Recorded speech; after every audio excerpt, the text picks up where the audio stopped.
When I was 21, I got a job in RTE, the national broadcaster in Ireland. I was so impressed with myself. I thought I was the bee's knees. 21, boom, I've arrived, done it. There was a guy who worked in RTE at the time. You may have heard of him. His name was Gerry Ryan.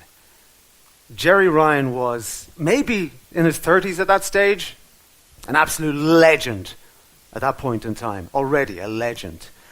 Everybody knew Gerry Ryan, everybody had an opinion on Gerry Ryan. It was one day before my radio show and I'm sitting in the canteen in RTE, having a cup of tea, a little biscuit, digestive, you have to know.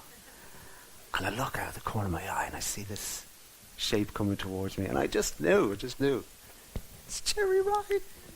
I'd never met him before, right? Never met the man, but I heard all about him. So I see the shape going, I think, just walk by me, this is too intimidating. But no, he doesn't walk by me. The shape gets closer, and it stops. And I'm like, okay. So I look up. All right, Gerry. Gerry looks down at me, he's a big man. He looks down at me, in more ways than one. He said, nails. I'm like, yeah, that's me. And he said, can I give you a bit of advice? What am I going to say? No. So yeah, of course he'll give you a bit of advice. He says, next time you're on air, try pull back from the microphone a little bit. And with that, he was gone. Now, pulling back from the microphone is a very simple radio technique, right? All it is, you got your microphone here. Obviously you speak into it like that. Pulling back literally means to pull back. So the effect it has on the listener is when you speak into the microphone like that, when you pull back, you do a little bit like that, and then you go back into the microphone. That's all it is. It's not a massive trick. It's just a little skill. And it worked. And it was the first time I, on purpose, asked myself the question, why?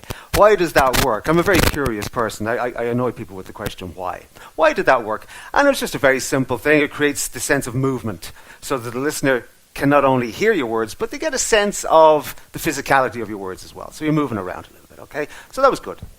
My first question, why, on purpose.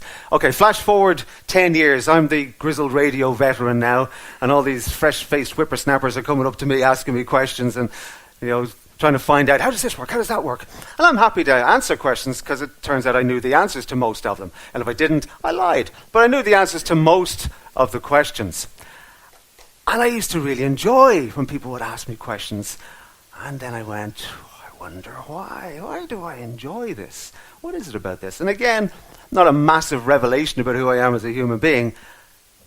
I just like helping people. And that's all it was. But I got to that point, that little point, by asking myself why. And it became such a big why with me that I made a career out of it. I coach radio presenters primarily as a career. Other presenters as well, but mostly radio presenters. So it made me feel good. And the great thing about asking questions is you're putting the person in a position where they have to think about themselves. Let's say you're teaching history. And there's a certain person in the audience, and you say to them, why are you here? And they say, I'm here to learn history. Good answer. Why do you want to learn history? Because I'm interested in the past. Brilliant answer. Can't argue with that. Why are you interested in the past? I'm interested in how the past influences the present and possibly the future. Brilliant. Why are you interested in that? I'll keep asking why till I get to where I'm going. And eventually someone might say, well, my background when I was growing up wasn't so great, so I'm interested in putting the points together. Bam. Suddenly you have a reason. And a real reason, and a personal reason for why you're there. It's not just, I like history, and I like facts, and I like dates. There's a connection, a personal connection between you and what you're studying. And when we talk about you, we're making it personal. When I'm coaching radio presenters, I get them to change one word to make it about the listener. We have the word I, and we have the word you. So it's little word, big word. Little word, big word. I and you. I'll give you an example. If I go on the radio and I say, I got into my car today and I drove to work. Okay, there's nothing necessarily wrong with that, right? Yeah, I'll get my car, drove to work. However, the listener can't picture that in their head. And communication is all about painting pictures and making it about the other person. So if I change the I to you, and if I say, you know when you get in your car, and you know when you go to work. Now the listener is involved because they see their car. They see their work. And now they're in it.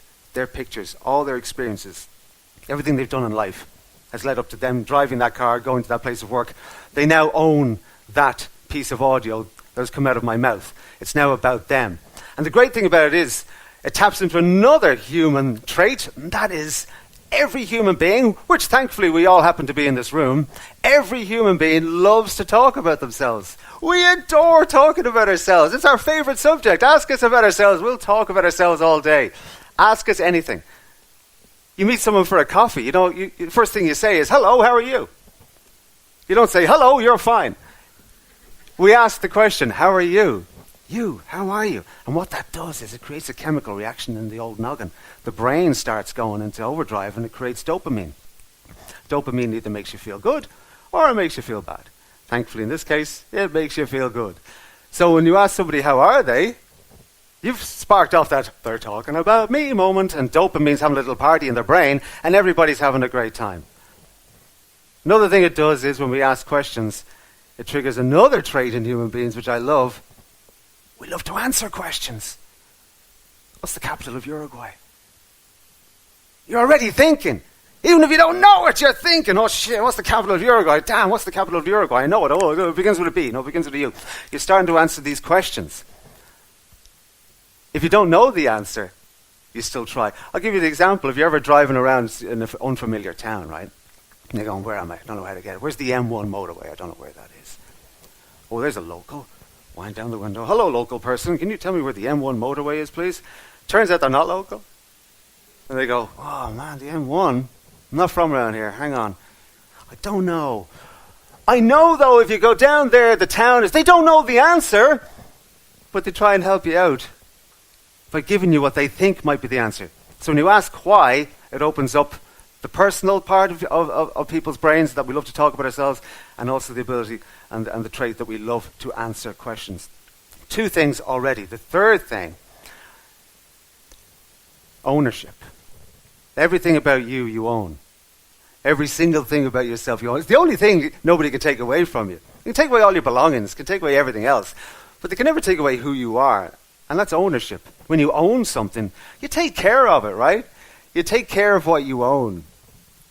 Saturday mornings, any part of suburbia, any part of the world, you see people out cleaning their cars, waxing them down, making them all nice and shiny, because they own the car.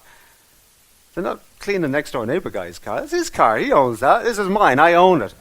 Ownership makes you look after what you have in life. Ownership, you, and asking questions. There was a study done by the University of California, and it said, there are lots of studies, but this is the one I always latch onto because I like it and it serves my purpose. It said women speak 20,000 words a day.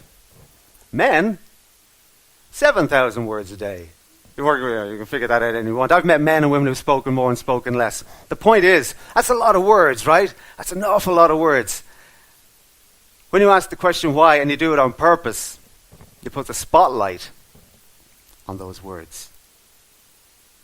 When you think about the words you're using, I call it the words you choose and how you use them. I thought that one up myself. I was rather pleased with that. I thought I was happy being 21 RTE. I made that one up myself. The words you choose and how you use them. It's also the thinking behind the talking. So when you're communicating a message, make it about the person so that they're involved in it, give them ownership of it, and give them questions to answer. Give them questions to answer. Montevideo, by the way, capital of Uruguay. So why is why the best question? Good question. Thank you.